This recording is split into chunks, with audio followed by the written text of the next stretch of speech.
Sulzer presented mixed figures in 2020. What were the biggest challenges in the year of the coronavirus? Well, I think they're actually good figures because we're only 2% down in order intake and 5% down in terms of sales, and our profitability is at 9% versus 10% in 2020. So I think we resisted very, very well. And this was mostly due to the efforts and energy of our people around the world who kept our facilities open, kept our business running, kept engaged with our customers, and also took a lot of cost out to compensate for the fact that the market was slower because of the pandemic. Applicator systems was suffering because of the lockdowns, which are still ongoing in a lot of countries. When do you see a turn to the better here? Well, applicator systems really only suffered in the second quarter of 2020, and it was because in the initial lockdowns, all dentists pretty much around the world were closed, and some retailers also. In the new lockdowns that we have now, dentists are remaining open in all countries, and therefore, if you look at the applicator business, we suffered in Q2. We had a very good second half of the year in 2020. We actually had a fourth quarter in applicator that was 5% higher than the fourth quarter in 2019. And in order intake, January is our highest month ever in order intake in applicators. The pumps business was quite stable. Where do you see the development here in the new year?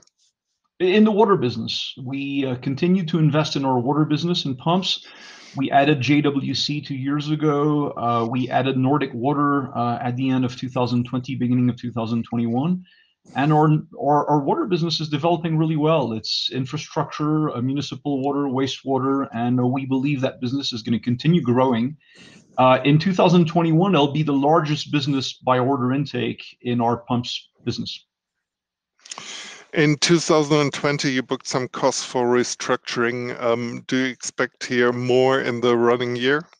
No, we think we've done pretty much everything we need to do. There's the tail end of the spending. I think we said we'd spend 80 million to generate 70 million of recurring savings, and I think we spent 70 million in 2020. So we have another 9 or 10 to go in 2021. But associated to measures already announced. And the savings are well underway. We generated 12 million of savings recurring in 2020, and we'll generate another 40 million in 2021, and then another 20 million again in 2022. Your outlook for the running year is a return to growth. Which are the main key factors here? Well, we continue to have active markets in certain parts of the world. For example, we did very well in China in 2020, and we believe we'll do well in 2021. We'll see the continued rebound of our applicator business in 2021. We believe that by the middle of the year, we'll be back to cruising altitude, to normal levels in applicators, as most countries get back to some semblance of normality.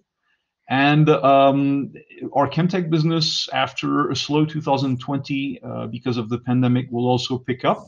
So essentially, we expect all our businesses to be up, apart from our energy business.